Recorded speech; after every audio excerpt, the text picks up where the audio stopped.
ഈ വർഷം 10ാം ക്ലാസ് പൂർത്തീകരിക്കുന്ന വിദ്യാർത്ഥികളുടെ രക്ഷിതാക്കൾ ഈ വീഡിയോ മുഴുവനായിട്ടും കാണാൻ ശ്രമിക്കുക കേട്ടോ. 10ാം ക്ലാസ് കഴിഞ്ഞു, ഇനി എന്ത് എന്നൊരു വലിയൊരു ക്വസ്റ്റ്യൻ മാർക്ക് നമ്മളെ കുട്ടികളുടെ മുന്നിലൊക്കെ ഉണ്ട്. അപ്പം ഇനി നമ്മൾ സെലക്ട് ചെയ്യുന്ന കോഴ്സ് എന്ന് പറഞ്ഞാൽ അത്ര ഇമ്പോർട്ടൻ്റ് ആണ്.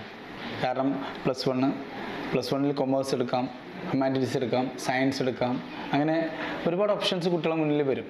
സയൻസിൽ തന്നെ പല ഓപ്ഷൻസ് വരും, കമ്പ്യൂട്ടർ സയൻസ് വരാം, അല്ലെങ്കിൽ വൊക്കേഷണൽ ഹയർ സെക്കൻഡറിയുമായിട്ട് ബന്ധപ്പെട്ട കോഴ്സുകൾ വരാം.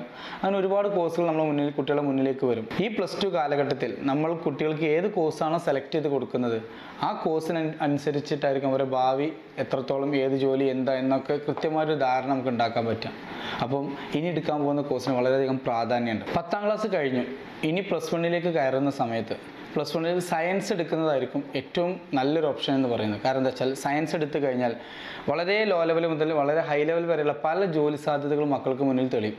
ഇപ്പോൾ ഫോർ എക്സാമ്പിൾ പറയുകയാണെങ്കിൽ സയൻസ് എടുത്ത് പഠിക്കുന്ന ഒരു കുട്ടീനെ സംബന്ധിച്ച് MBBS എടുക്കാം, അതുപോലെ തന്നെ ഫാർമസി എടുക്കാം. അപ്പോൾ രണ്ട് തരത്തിലുള്ള രണ്ട് രീതിയിലുള്ള ജോലികളാണ്. പക്ഷേ എന്താ വെച്ചാൽ അവരുടെ മുന്നിൽ ആ ഓപ്ഷൻസ് ഉണ്ട്. ഫസ്റ്റായിട്ട് ഞാൻ എൻ്റെ ഒരു ഒപ്പീനിയൻ പറയുകയാണെങ്കിൽ ഏറ്റവും ബെസ്റ്റ് ഓപ്ഷൻ എന്ന് പറഞ്ഞാൽ സയൻസ് പഠിക്കുക എന്നുള്ളത് തന്നെയാണ്. ഓക്കെ, സയൻസ് പഠിച്ചു കഴിഞ്ഞാൽ മറ്റൊരു ഗുണം എന്താ വെച്ചാൽ +2 കഴിഞ്ഞതിന് ശേഷം കൊമേഴ്സിലെയും ഹ്യൂമാനിറ്റീസിലെയും കുട്ടികൾ പഠിക്കുന്ന എല്ലാ കോഴ്സുകളും സയൻസിലെ കുട്ടികൾക്ക് എന്ത് ചെയ്യാൻ പറ്റും, പഠിക്കാൻ പറ്റും എന്നുള്ളതാണ്. പിന്നെ എന്തിനു നമ്മൾ സയൻസ് എടുക്കാതിരിക്കണം? അപ്പം ഫസ്റ്റായിട്ട് നിങ്ങൾ ചിന്തിക്കണ്ടേ, കുട്ടികളെ 10ാം ക്ലാസ് കഴിഞ്ഞ് +1ൽ അഡ്മിഷൻ എടുക്കുമ്പോൾ സയൻസിന് സീറ്റ് കിട്ടുമോ എന്നുള്ളത് കൃത്യമായിട്ട് ശ്രദ്ധിക്കുക, ഒന്നാമത്തെ കാര്യം. രണ്ടാമത്തെ കാര്യം എന്താണെന്ന് വെച്ചാൽ സയൻസ് എടുക്കുന്ന സമയത്ത് സയൻസിൽ തന്നെ ഒരുപാട് ഓപ്ഷണൽ സബ്ജക്റ്റുകൾ വരാം.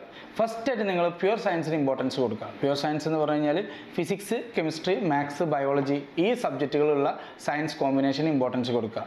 അതുപോലെ തന്നെ എഞ്ചിനീയറിംഗ് ഒക്കെ ഇപ്പോൾ തന്നെ മനസ്സിൽ കണ്ട് IIT ഒക്കെ മനസ്സിൽ കണ്ട് പഠിക്കുന്ന കുട്ടികളാണെങ്കിൽ ഒരുപക്ഷെ കമ്പ്യൂട്ടർ സയൻസ് എടുക്കുന്നതായിരിക്കും നല്ലത്. കമ്പ്യൂട്ടർ സയൻസ് എടുക്കുമ്പോൾ ഒരു കാര്യം നമ്മൾ ശ്രദ്ധിക്കേണ്ടത് എന്താ വെച്ചാൽ കമ്പ്യൂട്ടർ സയൻസ് എടുത്തതിന് ശേഷം നമ്മൾ സയൻസിലെ ഏറ്റവും പ്രധാനപ്പെട്ട ഒരു സബ്ജക്റ്റാണ് ബയോളജി മാറ്റി വെച്ചിട്ടാണ് നമ്മൾ കമ്പ്യൂട്ടർ സയൻസ് എടുക്കുന്നത്.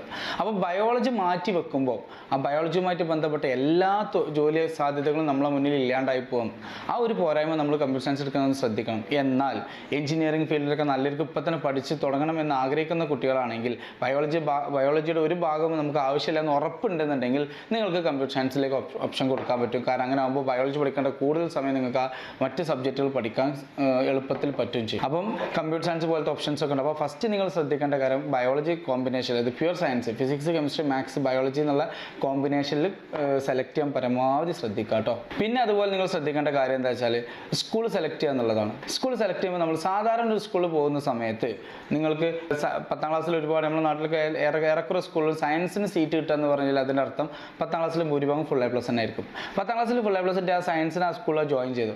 എത്ര കുട്ടികൾക്ക് +2 കഴിഞ്ഞ് ഇറങ്ങുമ്പോൾ ഫുൾ A+ ഉണ്ടെന്ന് നിങ്ങൾ കൃത്യമായിട്ട് പഠിക്കണം. നമ്മളെ കുട്ടികളുടെ ഗ്രോത്ത് ആണല്ലോ നമ്മൾ ആഗ്രഹിക്കുന്നത്. ഗ്രോത്തിനും അത് അക്കാഡമിക് കരിയർ ഉയർത്താൻ വേണ്ടിയിട്ടാണല്ലോ നമ്മൾ സ്കൂൾ കാര്യങ്ങളും മറ്റു കാര്യങ്ങളൊക്കെ ഇത്രയും റിസ്ക് എടുത്ത് എല്ലാ രക്ഷിതാക്കളും രാവും പകലും ഇല്ലാതെ അധ്വാനിച്ച് മക്കളെ പഠിപ്പിക്കുന്നത്. അപ്പോൾ ഓരോ വർഷങ്ങൾ കഴിയുമ്പോൾ നമുക്ക് അവരെ വിലയിരുത്താൻ സാധിക്കണം. കൃത്യമായിട്ട് അവരുടെ പഠനം എത്രത്തോളം എത്തി, അവരുടെ ഇപ്പോഴത്തെ അവസ്ഥ എവിടെയാണെന്ന് കൃത്യമായിട്ട് മനസ്സിലാക്കാൻ പറ്റണം.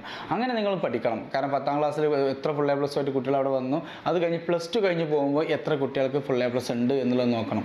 നമ്മുടെ നാട്ടിലൊരു ട്രെൻഡ് എന്താ വെച്ചാൽ ഭൂരിഭാഗം 10ാം ക്ലാസ്സിൽ ഫുൾ A+ +2ൽ കുട്ടികൾക്ക് നിലനിർത്താൻ സാധിക്കാറില്ല. ഓക്കെ, അതിൻ്റെ ഒരു വശം എന്താണെന്നുള്ളത് ഞാൻ കൃത്യമായിട്ട് നെക്സ്റ്റ് വീഡിയോയിൽ പറഞ്ഞു തരാം. ഓക്കെ, അപ്പം നിങ്ങൾ സെലക്ട് ചെയ്യേണ്ട സംഭവം അതാണ്. ഏറ്റവും കൂടുതൽ കുട്ടികൾ 10ാം ക്ലാസ് കഴിഞ്ഞ് +1ലേക്ക് വരുമ്പോൾ +1ൽ +2ൽ എത്രത്തോളം റിസൾട്ട് അവർക്ക് നിലനിർത്താനും ഉയർത്താനും സാധിച്ചു എന്ന് നോക്കണം. ഈ ഒരു സ്ഥലത്ത് ഹാർവസ്റ്റ് വളരെയധികം വ്യത്യസ്തമാണ്. ഹാർവസ്റ്റിൽ എന്താ സംഭവിക്കുന്നത് വെച്ചാൽ 10ാം ക്ലാസ്സിൽ ഫുൾ A+ ഇല്ലാത്ത കുട്ടികൾക്ക് പോലും, 10ാം ക്ലാസ്സിൽ ഒരു A+ പോലും ഇല്ലാത്ത കുട്ടികൾക്ക് പോലും +2ൽ ഫുൾ A+ ആയ ചരിത്രമുണ്ട്. കഴിഞ്ഞ വർഷങ്ങളിൽ തന്നെ സംഭവിച്ചിട്ടുണ്ട്. 10ാം ക്ലാസ്സിൽ ഒറ്റ A+ ഇല്ലാതെ ഹാർവസ്റ്റിൽ വന്നു. ആ കുട്ടിയിൽ നമ്മൾ ഇൻ്റർവ്യൂ നടത്തുന്ന സമയത്ത് നമുക്ക് കുട്ടിയിൽ പൊട്ടൻഷ്യൽ ഉണ്ടെന്ന് മനസ്സിലായി. അതിൻ്റെ അടിസ്ഥാനത്തിൽ നമ്മൾ അവർക്ക് ക്ലാസ്സുകളും കാര്യങ്ങളും പ്രൊവൈഡ് ചെയ്തു. അവസാനം +2 കഴിഞ്ഞ് പോകുമ്പോൾ കൃത്യമായി ഫുൾ A+, +2ൽ ഫുൾ A+, അതിനൊപ്പം തന്നെ എൻട്രൻസ് എക്സാമുകളിൽ വളരെ നല്ല റിസൾട്ട് ഉണ്ടാക്കി കൊടുക്കാൻ സാധിച്ചിട്ടുണ്ട്. അപ്പം ഈ ഒരു കാര്യം നിങ്ങൾ പഠിച്ചു തുടങ്ങിയാൽ നിങ്ങൾക്ക് 10ാം ക്ലാസ്സിൽ നിങ്ങൾ കുട്ടി ഏത് സ്ഥാനത്താണോ +2 ആകുമ്പോൾ ഏത് സ്ഥാനത്ത് എത്തിയെന്ന് കൃത്യമായിട്ട് വിലയിരുത്തുമ്പോൾ ഹാർവസ്റ്റിന് ഒരു മുൻതൂക്കം എന്തായാലും ഉണ്ടാവും. കാരണം എന്താ വെച്ചാൽ ഇവിടുത്തെ കുട്ടികൾക്കൊക്കെ 10ാം ക്ലാസ്സിനേക്കാളും റിസൾട്ട് +2ലാണ് വരുന്നത്. അതുപോലെ തന്നെ പിന്നെ നമ്മൾ ശ്രദ്ധിക്കേണ്ട ഒരു കാര്യം എന്താ വെച്ചാൽ മക്കളുടെ ശാരീരികമായും മാനസികമായും വളരുന്ന ഒരു സമയമാണത്. അപ്പോൾ അതുകൊണ്ട് തന്നെ വലിയ ആളാണോ ചോദിച്ചാൽ വലിയ ആളും അല്ല, ചെറിയ ആളാണോ ചോദിച്ചാൽ ചെറിയ ആളും അല്ല. അങ്ങനെ ഒരു കാലഘട്ടത്തിലാണ് അവരിപ്പോൾ ഈ ഒരു +1 +1 +2 കാലഘട്ടം എന്ന് പറയുന്നത് ഏറ്റവും പെട്ടെന്ന് തെറ്റായ മാർഗ്ഗങ്ങളിലേക്ക്, തെറ്റായ വഴികളിലേക്ക് പോകാൻ സാധ്യത കൂടിയ ഒരു വർഷമാണ്. 10ാം ക്ലാസ് വരെ നമ്മളെ കൺട്രോൾ, രക്ഷിതാക്കളെ കൺട്രോൾ കൃത്യമായിട്ട് നിന്നൊരു കുട്ടി +1 +2ലേക്ക് എത്തുമ്പോഴേക്കും പറഞ്ഞാൽ കേൾക്കാത്ത അവസ്ഥ, അതുപോലെ തന്നെ എന്താണ് നമ്മൾ പറയുന്നത് വെച്ചാൽ അത് ആ സെൻസിൽ ഉൾക്കൊള്ളാതെ അതിനെ എതിർത്തുകൊണ്ട് പോകുന്നൊരവസ്ഥയൊക്കെ കാണാറുണ്ട്. അപ്പം ആ ഒരു സമയം നമ്മൾ കൃത്യമായിട്ട് അവരെ ഗൈഡ് ചെയ്ത് മുന്നോട്ട് കൊണ്ടുപോയിട്ടില്ലെങ്കിൽ +2 നല്ല രീതിയിൽ മോശം റിസൾട്ട് ആവുകയും മോശം അവസ്ഥ വരികയും പിന്നെ അവർക്ക് തന്നെ മനസ്സിൽ തോന്നും എന്നെക്കൊണ്ട് ഇതൊന്നും പറ്റൂല, എന്നെക്കൊണ്ട് ഇതൊന്നും ചെയ്യാൻ കഴിയൂല എന്നുള്ളൊരു അവസ്ഥ വരും. അത് വളരെയധികം കുട്ടിയെ പിന്നീടുള്ള അക്കാഡമിക് കരിയർ നല്ലോണം നെഗറ്റീവായിട്ട് ബാധിക്കും. അതുകൊണ്ട് തന്നെ 10ാം ക്ലാസ് കഴിഞ്ഞ് +1 സ്കൂൾ സെലക്ട് ചെയ്യുന്ന സമയത്ത് കൃത്യമായിട്ട് നിങ്ങൾ ആ കാര്യം ശ്രദ്ധിക്കണം. കുട്ടികളെ ഡിസിപ്ലിനുമായിട്ട് ബന്ധപ്പെട്ട കാര്യങ്ങൾ കൃത്യമായിട്ട് ശ്രദ്ധിക്കണം. വലിയ ആളല്ലേ, ഇനി അവൻ അല്ലെ അവൾ അവരുടെ കാര്യം ചെയ്തോളും എന്ന് ശ്രദ്ധിക്കാതെ എന്ന് വിചാരിച്ച് നിൽക്കാതെ, വലിയ ആളുകളല്ലേ അവരുടെ കാര്യങ്ങൾ അവരെന്നെ ചെയ്തോട്ടെ എന്ന് വിചാരിച്ച് നിൽക്കാതെ കൃത്യമായിട്ട് നമ്മളൊരു മോണിറ്ററിങ് അവിടെ വേണം. മോണിറ്ററിങ് ഇല്ലാഞ്ഞാൽ കുട്ടികൾ ആ 2 വർഷം ബാക്കോട്ട് പോരും. ഈ 2 വർഷം കൃത്യമായിട്ട് മോണിറ്ററിങ് ചെയ്ത് പിന്നെ ഹയർ സ്റ്റഡീസിന് നിങ്ങൾ ടെൻഷൻ അടിക്കേണ്ട ആവശ്യമില്ല. കാരണം അവർക്ക് പക്വത വരും, അവർക്ക് കൃത്യമായി കാര്യങ്ങൾ മനസ്സിലാക്കാനുള്ള ഉൾക്കൊള്ളാനുള്ള ഒരു അവസ്ഥ വരും. അപ്പോൾ അവർ തന്നെ അവരുടെ കാര്യങ്ങൾ കൃത്യമായി ചെയ്തോളും, ഡോണ്ട് വറി. പക്ഷേ ഈ ഒരു +1 +2 കാലഘട്ടം നല്ല രീതിയിൽ നിങ്ങൾ ശ്രദ്ധിക്കണം. നമ്മുടെ നാട്ടിലെ ഭൂരിഭാഗം കുട്ടികളും ഏറ്റവും കൂടുതൽ പിറകോട്ട് പോരുന്ന ഒരു സമയമാണ് ഈ +1 +2 കാലഘട്ടം. അപ്പോൾ നിങ്ങൾ 10ാം ക്ലാസ് കഴിഞ്ഞു, നിങ്ങൾ ആദ്യം ശ്രദ്ധിക്കേണ്ട കാര്യം സയൻസ് സിലബസ് പഠിക്കാൻ പറ്റുമോ നോക്കണം. ഓക്കെ, അതിൽ തന്നെ കേരള സിലബസ് ഉണ്ട്, CBSE സിലബസ് ഉണ്ട് കേട്ടോ. അതും കൂടി പറയാം. കേരള സിലബസ് ഉണ്ട്, CBSE സിലബസ് ഉണ്ട്. കേരളക്കായാലും CBSEക്കായാലും പഠിക്കുന്ന ബുക്ക് സെയിം ആണ്, NCERT ബുക്ക് തന്നെയാണ് പഠിക്കുന്നത്. ഓക്കെ, അപ്പോൾ അങ്ങനെയുള്ളത് കൊണ്ട് കേരള സിലബസ് എടുത്താലും CBSE സിലബസ് എടുത്താലും നമുക്ക് സയൻസിൽ പ്രയാസങ്ങളൊന്നും വരാനില്ല. പക്ഷേ ഹയർ സെക്കൻഡറിക്ക് കുറച്ചുകൂടി മാർക്ക് കൂടുതൽ നമുക്ക് കിട്ടാറുള്ളത് കേരള സിലബസിലാണ്, CBSE സിലബസിലല്ല. അതിന് നെഗറ്റീവും ഉണ്ട്, പോസിറ്റീവും ഉണ്ട്. നെഗറ്റീവ് എന്താണെന്ന് വെച്ച് കഴിഞ്ഞാൽ മാർക്ക് കൂടുതൽ കിട്ടുമ്പോൾ, കേരള സിലബസിലേക്ക് ഒരു കുട്ടി വന്നു പഠിക്കാൻ തുടങ്ങി, മാർക്ക് കൂടുതൽ കിട്ടി കാണുമ്പോൾ അവർ അവസാന സമയത്തേക്ക് മാറ്റി വെക്കും എല്ലാ കാര്യങ്ങളും. ലാസ്റ്റ് സമയത്ത് റിവിഷനൊക്കെ നടത്തി മാർക്ക് കിട്ടി, ആ മാർക്ക് മതി എന്നുള്ളത്. അപ്പോൾ അവർക്ക് എന്താ വെച്ചാൽ ഡെപ്തിലുള്ള നോളേജ് ഉണ്ടാവില്ല. അങ്ങനെ ആകുമ്പോൾ എൻട്രൻസ് എക്സാമിനൊന്നും അവർക്ക് വേണ്ട രീതിയിൽ പെർഫോം ചെയ്യാൻ പറ്റില്ല. എന്നാൽ എൻട്രൻസ് കോച്ചിങ്ങോട് കൂടിയിട്ടുള്ള കേരള സിലബസ് സ്കൂളുകളാണെങ്കിൽ നിർബന്ധമായിട്ടും അവർക്ക് എല്ലാ സിലബസും പഠിപ്പിക്കേണ്ടി വരും. കാരണം എൻട്രൻസും കൂടി ഫോക്കസ് ചെയ്യേണ്ടതുള്ളതുകൊണ്ട് എല്ലാ സിലബസും പഠിപ്പിക്കേണ്ടി വരും. അപ്പോൾ കുറച്ചും കൂടി ബെസ്റ്റ് റിസൾട്ട് അവർക്ക് ഉണ്ടാക്കാനും സാധിക്കും. ഓക്കെ, അപ്പോൾ കേരള സിലബസ് എടുക്കുമ്പോൾ കുഴപ്പമില്ല, കാരണം സിലബസ് സെയിം തന്നെയാണ്. പക്ഷേ അതിൽ നിങ്ങൾ എന്താ വെച്ചാൽ കുറച്ചും കൂടി ഡെപ്തിൽ ക്ലാസ് കൊടുക്കുന്ന, കുറച്ചും കൂടി എൻട്രൻസ് ഓറിയൻറ്റഡ് ഒരു ക്ലാസ് കൊടുക്കുന്ന സംവിധാനം നിങ്ങൾ ഓപ്ഷനിൽ പരിഗണിക്കണം. കാരണം അല്ലാതെ സാധാരണ സ്കൂൾ പരിഗണിച്ച് കഴിഞ്ഞാൽ ഹയർ സെക്കൻഡറിക്ക് കുറച്ച് മാർക്ക് ഉണ്ടാക്കുക എന്നുള്ളതല്ലാതെ അതിനപ്പുറം നല്ല റിസൾട്ട് അവരിൽ നിന്ന് നമുക്ക് പ്രതീക്ഷിക്കാൻ കഴിയില്ല. കോമ്പറ്റേറ്റീവ് എക്സാം വരുന്ന സമയത്ത് അവർക്ക് നല്ല റിസൾട്ട് ഉണ്ടായിക്കൊള്ളുന്നില്ല. കോമ്പറ്റേറ്റീവ് എക്സാം എന്ന് പറയുമ്പോൾ തന്നെ നിങ്ങൾ ശ്രദ്ധിക്കേണ്ട ഒരു കാര്യമുണ്ട്. ഇന്ത്യയിലുള്ള എല്ലാ യൂണിവേഴ്സിറ്റികളും, ഏറെക്കുറെ എല്ലാ യൂണിവേഴ്സിറ്റികളും എൻട്രൻസ് എക്സാമിലൂടെ ഇനി കുട്ടികളെ സെലക്ട് ചെയ്യുക. ഡിഗ്രി ആണെങ്കിലും BTech ആണെങ്കിലും ഏതാണെങ്കിലും നല്ല യൂണിവേഴ്സിറ്റികളൊക്കെ തന്നെ എൻട്രൻസ് എക്സാമിലൂടെ സെലക്ട് ചെയ്യുക. അപ്പോൾ നമ്മൾ കുട്ടികൾ കോമ്പറ്റേറ്റീവ് എക്സാമിന് തീരെ പ്രാക്ടീസ് ചെയ്യാതിരുന്നു കഴിഞ്ഞാൽ അത് വളരെയധികം മോശം അവസ്ഥയിലേക്കാണ്. ഇപ്പോൾ നല്ല കോളേജുകളൊന്നും നമ്മൾ കുട്ടികൾ കാണുക പോലും ചെയ്യില്ല, ആ ഒരു അവസ്ഥയൊക്കെ എത്തും. അതുകൊണ്ട് നിങ്ങൾ +1 +2 പഠിപ്പിക്കുന്ന സമയത്ത് ആദ്യം നിങ്ങൾ ചെയ്യേണ്ട കാര്യം സയൻസ് എടുക്കാൻ ശ്രമിക്കണം. ഓക്കെ, അപ്പോൾ എൻ്റെ കുട്ടിക്ക് ബേസ് കുറവാണ്, അവനത് ശരിയാവില്ല, ഇത് ചെയ്യും, അതൊക്കെ നിങ്ങൾ അവിടെ വന്ന് പഠിച്ചു തുടങ്ങുമ്പോൾ എങ്ങനെയെങ്കിലും അവർ ക്ലിയർ ചെയ്ത് പോകും. അതൊക്കെ അങ്ങനെ ക്ലിയർ ആയി പോകും. പക്ഷെ അങ്ങനെ പോകുമ്പോഴുള്ള ഗുണം എന്താ വെച്ചാൽ ചെറുതും വലുതായിട്ടുള്ള ഒരുപാട് ജോലി സാധ്യതകൾ നിങ്ങൾ മുന്നിൽ തെളിഞ്ഞു വരും. രണ്ടാമത്തെ കാര്യം, സയൻസിൽ തന്നെ പ്യുവർ സയൻസ് എടുക്കുകയാണെങ്കിൽ നന്നായിരിക്കും.